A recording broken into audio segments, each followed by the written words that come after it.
ডাকসু ও হল সংসদ নির্বাচন নিয়ে 4টি জরিপের ফলাফল প্রকাশ করেছে পৃথক 4টি সংগঠন।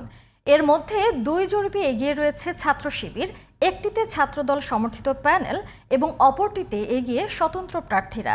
অবশ্য এসব জরিপ নিয়ে প্রশ্ন তুলেছেন অন্য প্যানেলগুলোর প্রার্থীরা। আরও জানাচ্ছেন সোহেল আহমদ।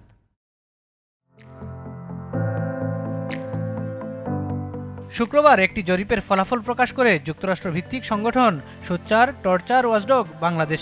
সংগঠনটি অনলাইনে গুগল ফরমের মাধ্যমে গত 1 থেকে 20 আগস্ট পর্যন্ত তথ্য সংগ্রহ করে। জরিপে অংশ নেন 991 জন শিক্ষার্থী, যার মধ্যে 33% ছিলেন নারী শিক্ষার্থী। জরিপটিতে শুধু ভিপি পদে কোন সংগঠনের প্রার্থীরা বিজয়ী হওয়ার সম্ভাবনা রয়েছে তা তুলে ধরা হয়।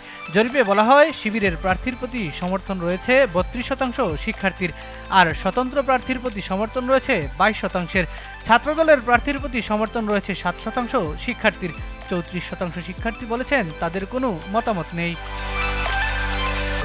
পরদিন শনিবার ন্যারেটিভ নামের একটি প্ল্যাটফর্ম ঢাকা বিশ্ববিদ্যালয়ের মধুর ক্যান্টিনে এক সংবাদ সম্মেলনে জানায়, তারা 526 শিক্ষার্থীর উপর জরিপ করেছে। গত 30 আগস্ট থেকে 3 সেপ্টেম্বর পর্যন্ত জরিপের তথ্য সংগ্রহ করা হয়। জরিপে ঢাকা বিশ্ববিদ্যালয়ের ছাত্রদের 10টি ও মেয়েদের 4টি হল থেকে নমুনা নেওয়া হয়। ন্যারেটিভের প্রতিষ্ঠাতা আব্দুল্লাহ মোহাম্মদ রুহেল জানান, ডাকসুতে ভোট দিতে আগ্রহী শিক্ষার্থীর সংখ্যা প্রায় 95%। এর মধ্যে 75% ভোট দেওয়ার সিদ্ধান্ত নিয়েছেন।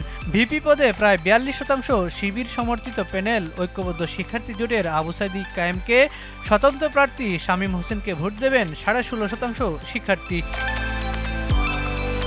আর ছাত্রদলের ভিপি প্রার্থী আবেদুল ইসলাম খানকে 14% এবং স্বতন্ত্র শিক্ষার্থী ঐক্যের প্রার্থী উমামা ফাতেমাকে প্রায় 9% শিক্ষার্থী ভোট দেওয়ার কথা বলেছেন। রোববার বিকেলে বিশ্ববিদ্যালয় সাংবাদিক সমিতির কার্যালয়ে আয়োজিত সংবাদ সম্মেলনে আরেকটি জরিপের ফল প্রকাশ করে ঢাকা বিশ্ববিদ্যালয় গবেষণা সংসদ।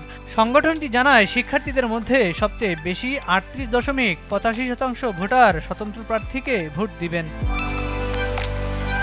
বাংলাদেশ পাবলিক একাডেমি বিপিএ ও ভলান্টিয়ার সংস্থা বেসরকারি ডাকসু নির্বাচনে ভিপি প্রার্থীদের উপর জরিপ পরিচালনা করে। জরিপে অংশ নেন 240 জন ভোটার। বিপিএর জরিপ অনুযায়ী ছাত্রদলের ভিপি প্রার্থী আবিদুল ইসলাম খান 46%, বৈষম্য বিরোধী ছাত্র আন্দোলন প্রার্থী আব্দুল কাদির 18%, স্বতন্ত্র শিক্ষার্থী ঐক্য প্যানেলের ভিপি প্রার্থী উমামা ফাতেমা 12% এবং শিবির সমর্থিত ঐক্যবদ্ধ শিক্ষার্থী জোট প্যানেলের ভিপি প্রার্থী মোহাম্মদ আবু সাদিক কায়েম 9% ভোট পেয়েছেন। Sohel Ahmed, GTV news.